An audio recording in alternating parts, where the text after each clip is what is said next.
നടൻ വിജയുടെ രാഷ്ട്രീയ പാർട്ടിക്ക് തമിഴക വെട്രിക്കഴകം എന്നു പേരായി. വിജയ് മക്കൾ ഇയക്കം ജനറൽ സെക്രട്ടറി ബുസി ആനന്ദ് ഡൽഹിയിൽ തിരഞ്ഞെടുപ്പ് കമ്മീഷൻ ഓഫീസിലെത്തി രജിസ്ട്രേഷൻ നടപടികൾ പൂർത്തിയാക്കി. പാർട്ടി അംഗങ്ങൾ സംസ്ഥാന വ്യാപകമായി വൻ ആഘോഷ പരിപാടികൾ സംഘടിപ്പിച്ചു. അതേസമയം ഇതുവരെ കരാറാക്കിയിരുന്ന സിനിമകൾ പൂർത്തിയാക്കിയ ശേഷം അഭിനയം ഉപേക്ഷിക്കുമെന്ന് വിജയ് പുറത്തുവിട്ട കത്തിൽ പറയുന്നു. വരുന്ന ലോക്സഭാ തെരഞ്ഞെടുപ്പിൽ മത്സരിക്കില്ല. 2026 നിയമസഭാ തെരഞ്ഞെടുപ്പിൽ മത്സരത്തിനിറങ്ങും.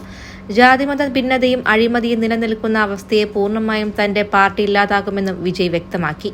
വിജയുടെ രാഷ്ട്രീയ പ്രവേശന ചർച്ചകൾ ഇടയ്ക്കിടെ തലപൊക്കാറുണ്ടായിരുന്നുവെങ്കിലും നവംബറിൽ ചെന്നൈയിൽ നടന്ന ലിയോ സിനിമയുടെ വിജയാഘോഷത്തിൽ നടൻ അർജുന്റെ പ്രഖ്യാപനത്തോടെയാണ് ഇത് വീണ്ടും സജീവമായത്. 2026 തമിഴ്നാട്ടിൽ അടുത്ത നിയമസഭാ തെരഞ്ഞെടുപ്പ് നടക്കേണ്ടത്. നടൻ ഉടൻ രാഷ്ട്രീയത്തിലിറങ്ങുമെന്നാണ് അദ്ദേഹത്തിന്റെ സാന്നിധ്യത്തിൽ നടൻ അർജുൻ വേദിയിൽ പ്രഖ്യാപിച്ചത്. രാജാക്കന്മാരിൽ നിന്ന് ഉത്തരവുകൾ സ്വീകരിക്കുന്ന സൈനികനാണ് ദളപതി. ജനങ്ങളാണ് എന്റെ രാജാക്കന്മാർ, അവരെ സേവിക്കുന്ന ദളപതിയാണ് ഞാനെന്ന് മറുപടി പ്രസംഗത്തിൽ വിജയും പറഞ്ഞു.